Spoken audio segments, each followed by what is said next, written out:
Hello everyone, welcome back to my channel. So Ganpati Bappa Morya అనుకుంటూ అయితే video start చేద్దాం. ఇవాళ అయితే మనం రాహుల్ కళాకార్ దగ్గరికి అయితే వెళ్ళబోతున్నాం. అక్కడ మూర్తీస్ అయితే చూడబోతున్నాం.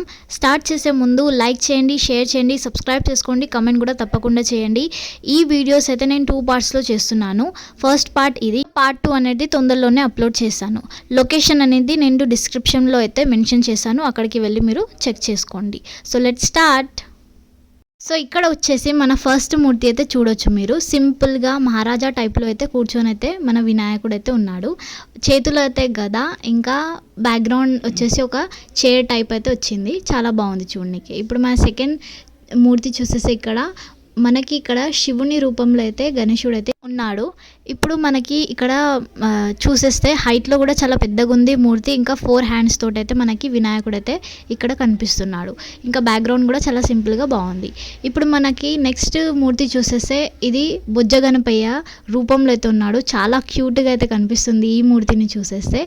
సింపుల్గా కూర్చొని ఉన్నాడు. ఇంకా ఫినిషింగ్ అయితే చాలా బాగుంది. ఈ మూర్తి కూడా చూడడానికి అయితే అట్రాక్షన్ అయితే మంచిగా ఉంది, చూడొచ్చు మీరు. ఇప్పుడు మన నెక్స్ట్ మూర్తి వచ్చేసి ఇక్కడ ఇంకా దీనికైతే వర్క్ నడుస్తుంది.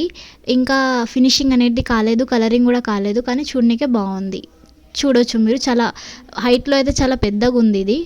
ఇంకా ఇలా అయితే కనిపిస్తుంది ఫ్రంట్ సైడ్ నుంచి. నేను ఒకవేళ మీకు చూపెడితే మూర్తి కూడా చాలా సింపుల్గా బాగుంది. చూడడానికే కూడా చాలా పెద్దగా అయితే అనిపిస్తుంది.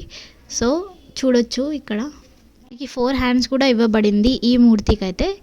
సో ముంబై స్టైల్లోనే ఉంది, కొద్దిగా చూస్తే అలాగే అనిపిస్తుంది. ఇప్పుడు నెక్స్ట్ మూర్తి ఇక్కడ చూసేస్తే సింపుల్ బ్యాక్గ్రౌండ్ ఉంది. ఇంకా వినాయకుడు కూడా చాలా ముంబై స్టైల్లో అయితే కనిపిస్తున్నాడు. తొండం కూడా సేమ్ అదే స్టైల్లో ఉంది. ఇంకా చూడడానికి కూడా చాలా బాగుంది. కూర్చొని అయితే ఉన్నాడు ఇక్కడ వినాయకుడు. ఇంకా పక్కన అయితే గద కూడా వచ్చేసింది. ఇక్కడ మనకి 4 హ్యాండ్స్ వినాయకుడు అయితే ఉన్నాడు. దీనికి ఫినిషింగ్ ఇంకా కలరింగ్ చేసిన తర్వాత కూడా చాలా అట్రాక్షన్గా అయితే మంచిగా అనిపిస్తుంది చూడనీకే. సో ఇది మన రాహుల్ కళాకారులో ఉన్న గణేష్ మూర్తీస్ అయితే ఇలాగున్నాయి. సో ఈ లోపల ఒకవేళ వీడియో నచ్చితే ప్లీజ్ లైక్ చేయండి, ఇంకా సబ్స్క్రైబ్ చేసుకోండి ఫ్యూచర్ వీడియోస్ కోసం.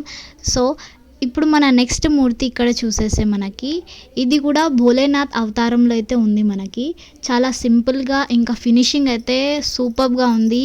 షైనింగ్ అనేది కూడా చాలా మంచిగా అనిపిస్తుంది. ఇంకా మొత్తం ఫినిషింగ్ అయిన తర్వాత కూడా అంతే అట్రాక్టివ్ అయితే కనిపిస్తుంది. సో సింపుల్గా చెప్పాలంటే చాలా బాగుంది. ఇప్పుడు మన నెక్స్ట్ మూర్తి చూసేస్తే ఇక్కడ ఇది కూడా బ్యాక్గ్రౌండ్ అయితే సూపర్ కూల్గా ఉందండి. చూసేస్తే మీకే కనిపిస్తుంది. కానీ ఫినిషింగ్ అయిన తర్వాత, కలరింగ్ అయిన తర్వాత కూడా చాలా మంచిగా అనిపిస్తుంది. వినాయకుడి సైజ్ అయితే కొద్దిగా చిన్నగా ఉంది, బ్యాక్గ్రౌండ్ అనేది పెద్దగా ఉంది. సో ఇక్కడ కూడా చాలా బాగుంది చూడనీకే. ఇప్పుడు ఇక్కడ చూసేస్తే ఈ మూర్తిలో వినాయకునితో పాటు మనకి అమ్మవారి గిట ఇవ్వడం అయితే జరిగింది. కింద అయితే బండి మీద వినాయకుడు కూర్చున్నాడు.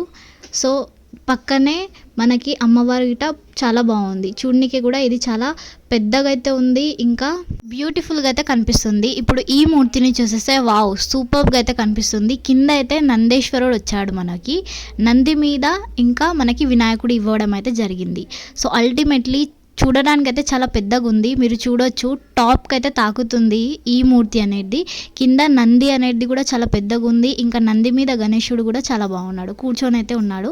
కానీ సూపర్గా ఉంది చూడడానికే. ఒకవేళ బిగినర్స్ ఉంటే ఇది కూర్చోపెట్టడానికైతే చాలా బాగుంటుంది. సో మీరు కూడా ఇక్కడ వచ్చి విజిట్ కాండి. ఇక్కడ వచ్చి మీరు చూడొచ్చు. ఇలాంటి మూర్తీస్ ఇంకా అవైలబుల్ ఉన్నాయి. సో వచ్చి కావాలంటే మీరు చూడొచ్చు ఇక్కడ రాహుల్ కళాకార్ దగ్గర. సో ఈ వీడియో ఇంతే. ఒకవేళ వీడియో నచ్చితే లైక్ చేయండి, షేర్ చేయండి, సబ్స్క్రైబ్ చేసుకోండి. నా ఛానల్ని మీ ఫ్యామిలీ ఫ్రెండ్స్ తోటి తప్పకుండా షేర్ చేయండి. So bye bye, I'll see you on my next video. Thanks for watching.